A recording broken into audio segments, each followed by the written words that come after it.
අද බුලත්දලු පැකට් කරන විදිය ගැන කට්ටිය අහලා ඒක කියා දෙන්න හැදුවේ. මේ වොයිස් ඕවර් එකක් තමයි දාන්න වෙන්නේ. මොකද මේ වීඩියෝ එකේ බෑග්ග්‍රවුන්ඩ් එකේ වොයිස් අවුල් හින්දා මට මේ වෙන වොයිස් එක දාන්න වෙන එකට සෝරි.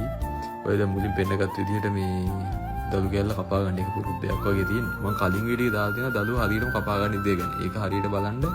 එතකොට ලේසි අර මුලින්ම මම පෙන්නුවේ සයිස් එක බලන්න. දැන් ඔය පස් එකේ තියෙන්නේ පසුයි කොමයි කලවම් කරලා හදපු පස් එක. ඔය පැකට් එක වෙන අඟල් සාමාන්‍ය 5ක් විතර උසයි. භාගයක් විතර පස් පුරවලා ඊට පස්සේ කපාගත්තු දළු කැලි දෙකක් අපි හිටවනවා. භාගයක් පුරවලා දළු කැලි තියලා ඊට පස්සේ පස් දාත අද කරනවා. එහෙම නැත්නම් ඔයාලට පුළුවන් මුළු පැකට් එකම පස් වලින් පුරවලා හොඳට තද කරලා දාල්ලට වඩා වැඩිපුර ගාන මහත තියෙන කෝටුවකින් හිල් දෙයක් හදලා දාලා තද කරන්න පුළුවන්. කැමති තියා. කොහොමද පැලවෙනවා. අර ඔයා මතක තියාගන්න ඕනේ දල්ල කපපු ගාම වැඩි වෙලා වේලන්න නැතුව හිටව ගන්න තමයි. සරල දෙයක් තියෙන්නේ ඔක.